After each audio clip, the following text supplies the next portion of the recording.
For the first time in 25 years, Grand Theft Auto is locking a door inside its own single-player story. Not an online mode, not a season pass added months after launch, a door inside the campaign you already paid for that stays shut unless you paid more before the game even came out. Rockstar has never done this before. Not in Vice City, not in San Andreas, not in Grand Theft Auto 4, not in Grand Theft Auto 5. And the strange part is almost nobody is talking about it because everyone is too busy arguing about missing discs, and Netflix reveals to notice the one change that actually rewrites how this franchise works. By the end of this video, you will understand exactly what got locked, why it matters more than the price tag, and what it means for every Rockstar game that comes after this one. To understand how strange this is, you need to remember what Grand Theft Auto has always promised you. Go back to any GTA game you grew up with. You start the campaign, and the entire world is yours from minute one. Every restaurant, every clothing store, every garage, every side activity sits there waiting, whether you spent $40 on the game or borrowed it from a friend. In San Andreas, you could walk into Cluck and Bell on day one. The door was never locked. Nobody stood behind the counter checking which edition you bought. That was the deal, the entire deal for 2.5 decades. You paid for the game once, and the game belonged to you completely. Grand Theft Auto 4 kept that promise. Grand Theft Auto 5 kept that promise even while quietly building the most profitable live service model in gaming history on the online side. Red Dead Redemption 2 kept that promise too, shipping one complete story for one flat price with nothing carved out and sold back separately, even as its own online mode grew its own separate economy alongside it. But the single-player campaign, the actual story you play alone, always stayed whole. Untouched, unlocked. That promise is the reason millions of people trust this series blindly, the reason a Rockstar release feels different from every other publisher's cash grab. And that promise just ended. We will get to exactly how in a moment. But first, you need to sit with what that promise being broken actually implies. Here is the detail buried inside the pre-order pages that almost nobody is breaking down properly. The Ultimate Edition of Grand Theft Auto 6. The $100 version does not just hand you cosmetic bonuses or a few extra collectibles, it unlocks specific vehicles inside the single-player story, including the 67 Vapid Dominator buggy and the 95 Cheetah. It unlocks specific weapons, it unlocks specific clothing, it unlocks tattoos for your own character, it unlocks entire clothing stores, it unlocks a gang compound, and it unlocks other in-game activities that the $80 Standard Edition simply does not include. Inside the same single-player campaign, both editions are supposedly selling you. Read that again slowly, because this is the actual news buried under 100 headlines about missing physical discs. This is not extra content bolted onto the outside of the game after launch. This is content sitting inside the story you're playing, walled off based entirely on which box you clicked before November 19th. That's the locked door, not a metaphor anymore. An actual mechanic built directly into the single-player game for the very first time in this franchise's history, sitting quietly in the fine print of a pre-order page while the internet argues about disc cases instead. And once you understand that this is architecture, not an accident, the next question becomes impossible to avoid. Compare that to how past editions worked. Special editions of previous Grand Theft Auto games gave you things like a metal case, a map, a few cosmetic outfits, maybe an exclusive weapon skin that changed nothing about how the story played out. None of it touched the actual campaign structure. You could buy the cheapest copy of any prior Grand Theft Auto game secondhand, with no box, no manual, nothing but a disc, and still walk through every single door in the entire story. This is different in kind, not just in scale. A gang compound is a physical location you can walk into or can't. A vehicle is something your character can drive in a mission or can't. These aren't cosmetic flourishes sitting on top of the game. They're pieces of the world itself, and Rockstar has drawn a line straight through that world based on receipt, not gameplay. So what does this actually mean for you if you're one of the millions about to buy this game? Here's the practical reality. If you buy the standard edition for $80, certain vehicles, certain weapons, certain clothing options, and a gang compound inside your own single-player playthrough simply will not exist for you unless you go back later and pay the difference.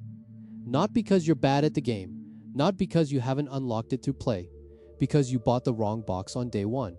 If you buy the Ultimate Edition for $100, you get the complete version of a story that Rockstar built as one whole experience and then deliberately cut into pieces to sell separately.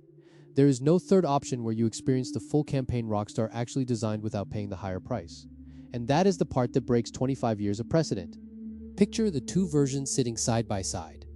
Two players, same launch day, same story missions, same map, same hundreds of hours of World Rockstar spent close to a decade building.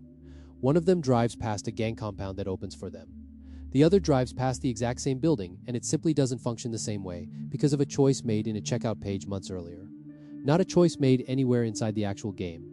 Every previous Grand Theft Auto let you experience 100% of the story regardless of what you paid, because the story was never for sale in pieces. Now it is, and here's the question nobody at Rockstar has answered, and probably never will on camera.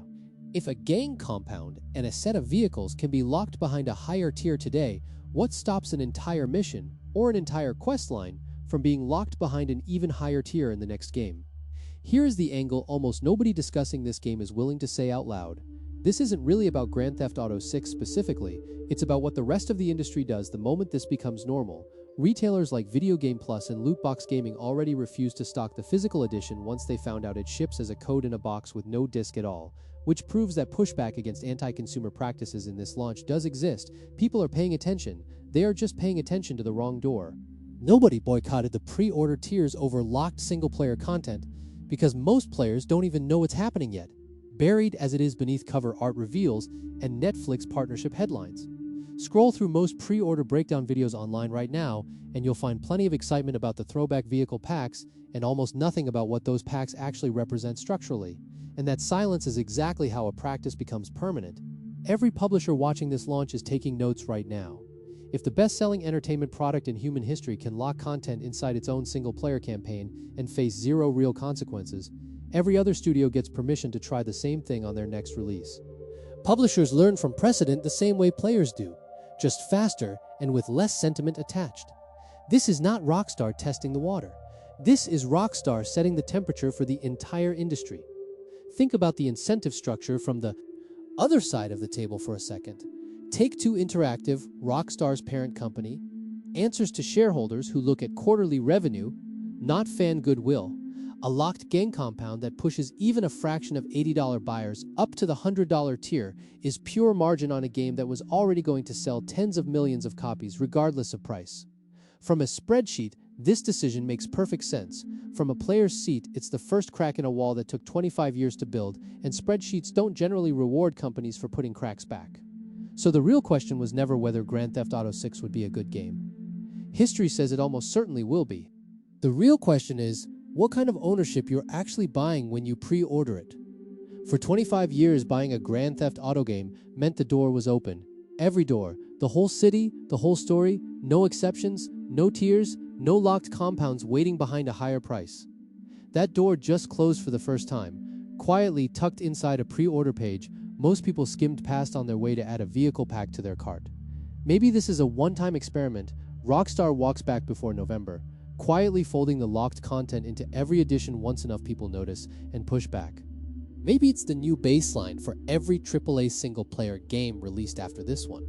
The moment historians of gaming point back to when the industry stopped pretending single-player campaigns were untouchable. Either way, the next time you load into a Grand Theft Auto campaign and find a door that won't open, remember that it didn't used to be like this, and remember exactly which game changed it first. Not a rumor, not a leak, not a modern data mining files months after launch. A line item on Rockstar's own official pre-order page, sitting there in plain text for anyone who scrolled past the vehicle art to actually read it. If you want to see everything else buried inside these pre-order editions, the vehicles, the packs, the fine print nobody read before clicking buy, that breakdown is on your screen right now, and subscribe, because the moment Rockstar responds to any of this, we're covering it here first.